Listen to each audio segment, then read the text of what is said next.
প্রশ্ন, আপনি নামাজের মধ্যে হাত বাঁধা আছেন, এখন ধরেন আপনার শরীরে কোনো এক জায়গায় চুলকানি লাগছে অথবা একটা মশা বসছে, আপনি কি করবেন? হাত ছাড়বেন না ধরে রাখবেন? সন্ধ্যের মধ্যে পড়ে গেছেন, এই পরিস্থিতি আপনাদের জীবনে আসে না? তো কি করেন আপনারা? চিন্তা করছেন কোনটা বলে ধরা খায় আবার।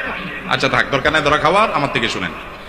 আপনার যদি হাত বাঁধা অবস্থায় ধরেন মশা কামড় দিল বা খুব চুলকানি হয়েছে, তাহলে সেক্ষেত্রে আপনি হাত দিয়ে আস্তে করে মশা দৌড়ে দিতে পারেন, অথবা হালকা চুলকানি লাগলে চুলকায়া আপনার চুলকানির যে কষ্ট সেটা মিটায়া আবার আপনি হাত বাঁধতে পারেন, এতে কোনো অসুবিধা হবে না।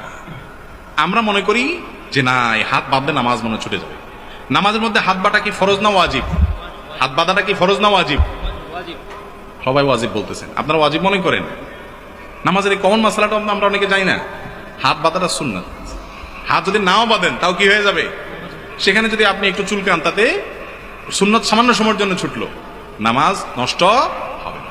অনেকে আছে যে মশা কামড়াইতে কামড়াইতে বেচারার চেহারা লাল হয়ে গেছে মশার কামড়ের চলে, এরপরও হাত দিয়ে দৌড়ায় না, আছে না? নেই না, এত কষ্ট করার কোনো দরকার নেই, আস্তে করে দৌড়ান। আবার তার মানে এই না যে দৌড়ানোর নাম দিয়ে আপনি মশাকে মার করে একেবারে গায়ে জোরে দিলেন, কামান মারার মতো মশা মারার জন্য কামান দাগালেন। তো নামাজের মধ্যে এরকম করলে আমলে কাসির হয়ে নামাজ নষ্ট হয়ে যেতে, আলতো করে সরাই দিতে হবে।